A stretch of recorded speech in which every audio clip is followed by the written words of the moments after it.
Hi everybody, this is my 20-gallon open-topped office tank, and tonight we are going to do a very simple before and after. I was debating whether or not to do a water change or to simply top off the tank, and I decided I'm going to top off the tank. But I am also going to wipe down the glass because there's a bunch of algae and stuff growing on the glass, so we'll get that cleaned off, we'll get the filter changed, and then we are just going to top the water off, and we'll talk about why in the second part of this video. But for now, let's just consider this your before, and there's your after.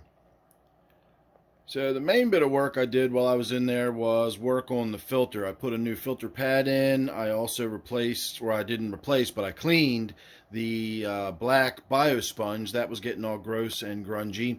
And then on this tank, I get a lot of growth on the intake, and every second or third water change I do, I've got to get in there and clear out that intake and allow the water to flow more freely through that. And so I did that, got that all flowing nicely again. I wiped down the front glass, and of course I got the water topped off. Now, the reason I did not do a water change and I just topped it off was because of this temple plant. My regular viewers will know that I have been kind of keeping my eye on this tank to watch the nitrate levels, and I wanted to see what would happen once this plant grew emergent. You can see how vigorously it's growing. I've got all that nice root growth and everything coming off of there. It's kind of staking its way down, so it'll be nice and stable as it gets taller, because this is going to get a lot taller and a lot bigger and branchier. I'm probably going to wind up trimming it back here pretty soon, and it will wind up getting even bushier and branchier if I cut it. It'll just get more compact. The leaves will get smaller, but it's going to start putting flowers out pretty soon. I mean, it's just growing like a beast. And the point is that when I did a water change the last time, and I thought it had been about 10 days, and I checked, and it's been 9 days. So 9 days ago, when I finished my water change with the tank topped off full like you see it now, my nitrates were probably about 15 parts per million, something like that. Maybe 20 parts per million, we could call it. I don't think they were that high, but we'll call it 20.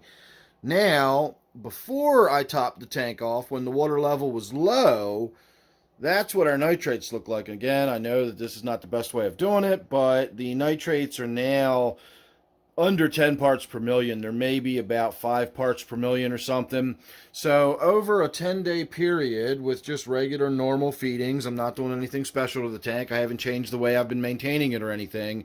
But over the course of 10 days, even while losing about 2.5 gallons of water to evaporation, which concentrates any dissolved solids you've got in the water, so that's going to increase what the apparent nitrate level would be.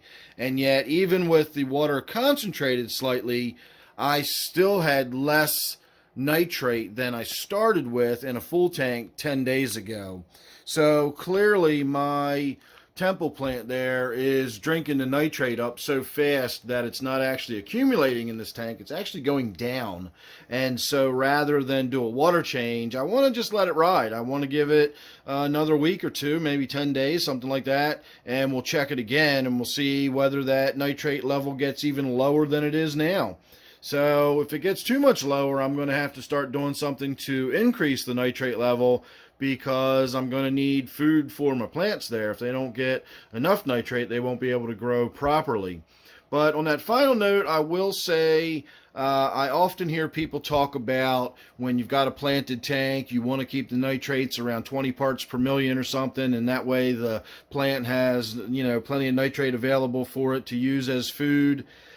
That's not necessarily true. You can have a tank with plants in it, and as long as you're showing some nitrate, that means that there's excess nitrate available for the plant. If the plant was using all of the nitrate it could use and it needed more, you wouldn't see any nitrate at all. So if you've got 10 parts per million, that's 10 parts per million more than your plants are using. So it's not necessary to keep your nitrate at 20 or 30 or 40 parts per million if you've got a planted tank. If you want to keep them that high, that's fine. I don't have an issue with having 40 parts per million nitrate. I, unlike a lot of people, don't think that's a bad thing or a high number for the nitrate level at 40 parts per million, but it's not necessary to keep your plants alive. As long as there's excess nitrate, then that means your plant is getting all the nitrate it needs and there's still some left in the tank. If it was really starving for nitrate,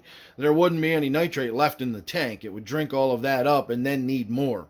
So as long as you're getting some nitrate in your test in your aquarium water, then there's enough of that in there for your plants. Now, whether you've got enough calcium, magnesium, micronutrients, etc., is a different argument. But if you've got nitrate showing up on your test, then that means there's enough in there for the plant to use and some left over, and that's why there's some in the tank and it's not being used up by the plant. So there you go. That's just my little, well, it's supposed to be a quickie, but it's still going to be over 6 or 7 minutes or something. But, you know, that's what you usually get with me. So there you go. Thanks for watching, everybody. Hope you enjoyed that one. Don't forget, this one is my 20-gallon open-topped office tank. Thanks again, and I will see you real soon in the next one.